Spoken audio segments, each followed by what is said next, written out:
Hello beautiful and wonderful people, welcome back to Jinamon channel. If you are new here, it's so great to have you. Please don't forget to follow my page and subscribe to my channel as well. In today's recipe, I'll share with you one of the first dish my Italian in-law taught me when I first came to Italy. This is saucy, juicy, delicious, yummicious. Try this recipe and you will love it. Let's get started. In a saucepan, I added in chopped bacon, crushed garlic and chopped onion. I'll let this cook for more or less from 5 to 10 minutes until the onion is caramelized. If you are not a bacon lover, you can just take out the bacon and then use oil instead. Add in just a little bit of water and then it will help cook the onion. This is what you're looking for.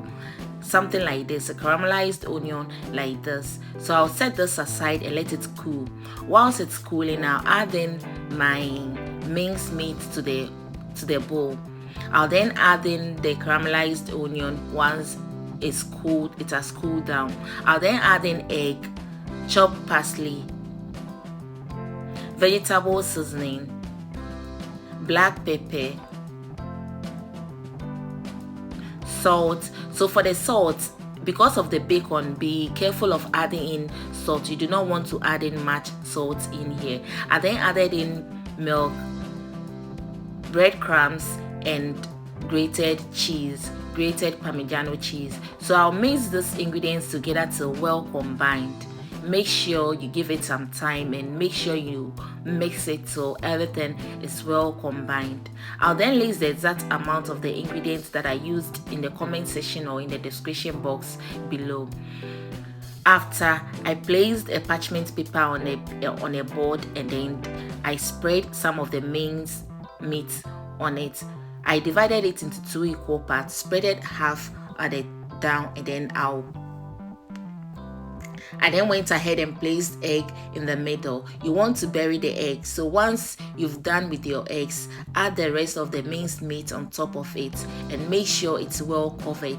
This is simple, but trust me, it's so delicious. If you follow the step well and then if you do it, trust me, you're going to love it. And the good thing about this is that you can even do it a day ahead, 2 days before, keep it in your fridge, and then when it's the D-Day, you can move it, take it out from your fridge and then bake this bad boy.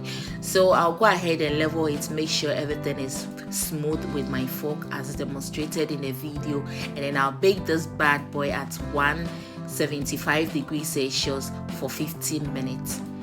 And that's it, guys. This turned out so delicious. Once it's done baking, cover it with aluminium and then let it sit for at least 20 to 30 minutes before cutting it. If you cut it right ahead, it might lose the juice in and it will be dry. So let it sit for at least 30 minutes, covered with aluminium, and then let it sit for at least 30 minutes. Once it's done, look at it, guys. Just look at this amazing beef loaf recipe.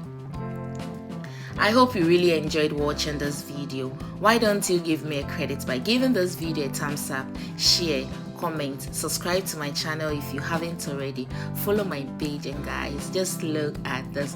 This was one of the first dish my in-law taught me. Just look at how juicy, saucy, delicious, yummicious it is, guys. Credit to my in-law for teaching me how to make this amazing recipe. It's so delicious. Try this and let me know in the comment section. See you. Bye bye.